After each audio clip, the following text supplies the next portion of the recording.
Welcome to एग्जामपीडिया।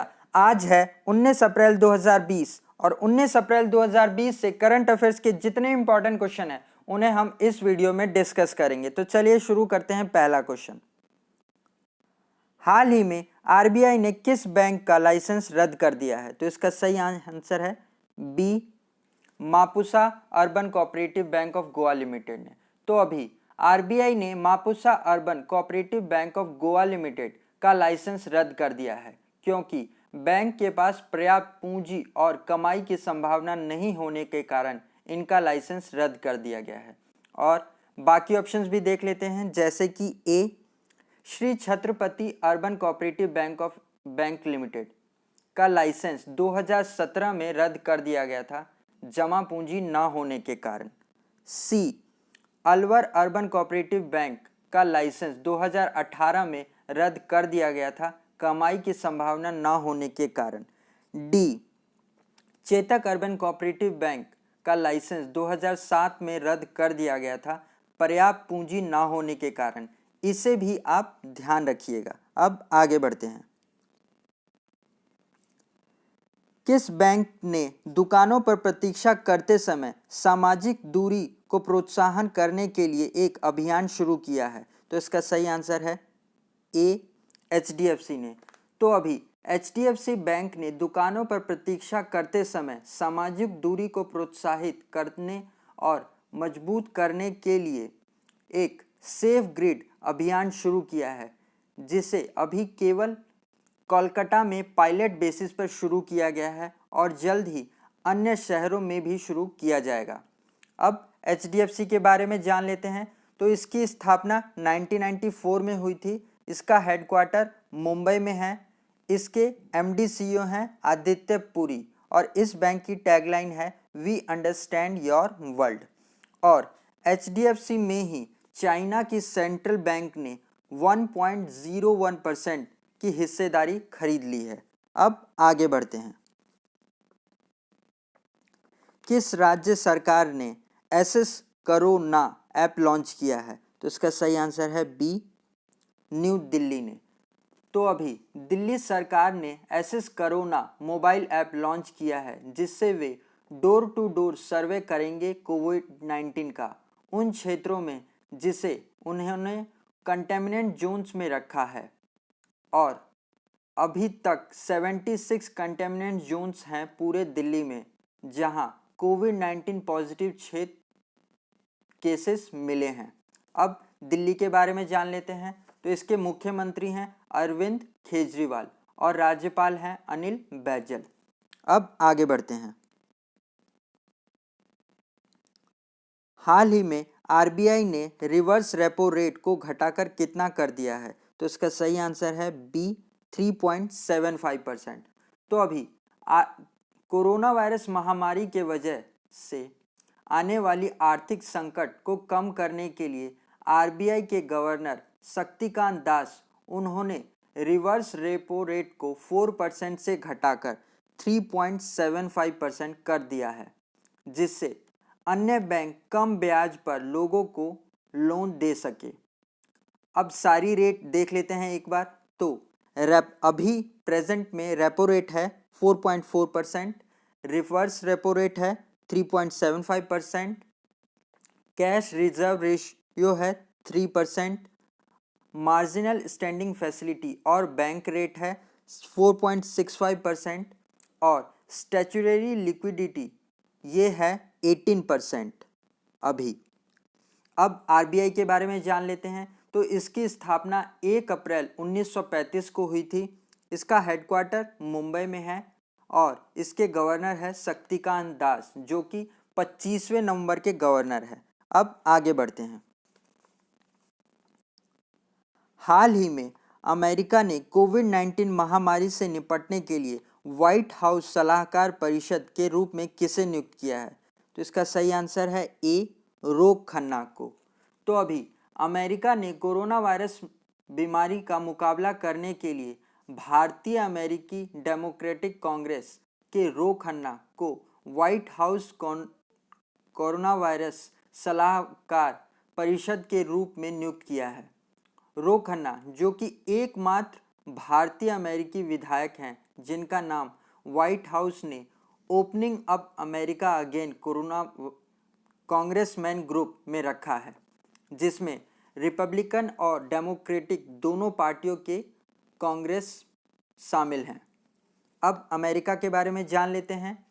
तो इसका capital है वॉशिंगटन डीसी। प्रेसिडेंट हैं डोनाल्ड ट्रंप, जो कि 45वें नंबर के प्रेसिडेंट हैं, जिनकी पत्नी मेलिना ट्रंप हैं, जिनके ऊपर एक नोवेल लिखी गई है, the art of her deal, the untold story of melaena Trump, जिसे 16 जून को रिलीज किया जाएगा। अब आगे बढ़ते हैं। हाल ही में विश्व विरासत दिवस कब मनाया गया? तो इसका सही आंसर है डी, 18 अप्रैल को। तो अभी मानव विरासत को सुरक्षित करने और इसके लिए काम करने वाले संगठनों को पहचान के लिए हर साल 18 अप्रैल को विश्व विरासत दिवस मनाया जाता है, जिसकी इस साल की थीम थी shared culture, shared heritage and shared responsibilities, जिसे हर साल international council of monuments and sites तय करता है। अब ICMS के बारे में जान लेते हैं। तो इसकी स्थापना 1965 में हुई थी। इसका हेडक्वार्टर पेरिस, फ्रांस में है।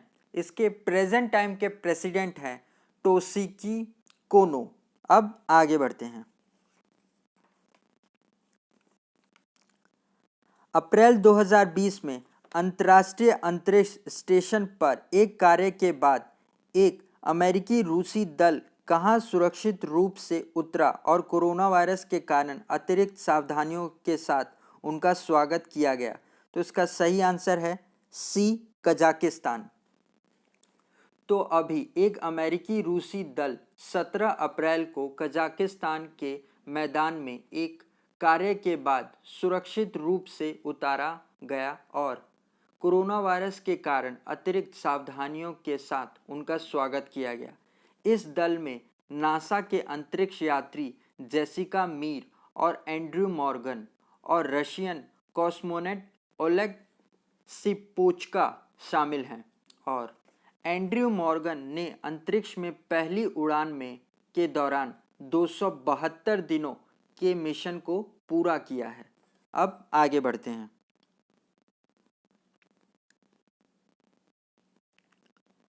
हाल ही में किस संगठन के साथ ने किसान रथ का उद्घाटन किया है? तो इसका सही आंसर है ए, कृषि और किसान मंत्रालय ने।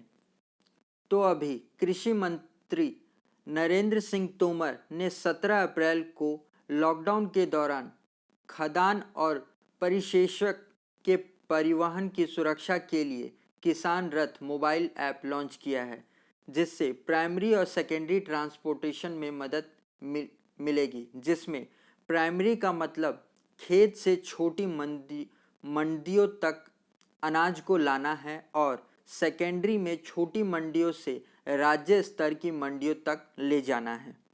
अब आगे बढ़ते हैं। निम्नलिखित में से किस संस्थान ने कोविड-19 के निदान के लिए चित्रजीन लैंप एन नामक एक अभिनव किट विकसित किया है? तो इसका सही आंसर है सी, श्री चित्र tribunal institute for medical science and technology ने। तो अभी केरला के श्री चित्र tribunal institute for medical science and technology ने कोविड-19 के लिए एक नया, तेज और सस्ता डायग्नोस्टिक किट विकसित किया है। इस परीक्षण किट से N gene of corona virus using reverse ट्रांसलूप mediated of viral nucleic acid से पता लगाया जाएगा और एन जीन के लिए पहले कुछ डायग्नोस्टिक सेंटर में से एक, जिसे श्री चित्र ट्रिब्यूनल इंस्टीट्यूट ने बनाया है। ये पहले इंस्टीट्यूटों में इनका नाम दर्ज कर दिया गया है। अब आगे बढ़ते हैं।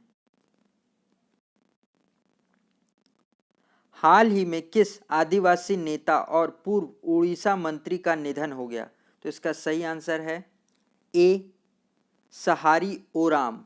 तो अभी 4 बार के आदिवासी नेता और उड़ीसा के पूर्व मंत्री सहारी ओराम का निधन हो गया।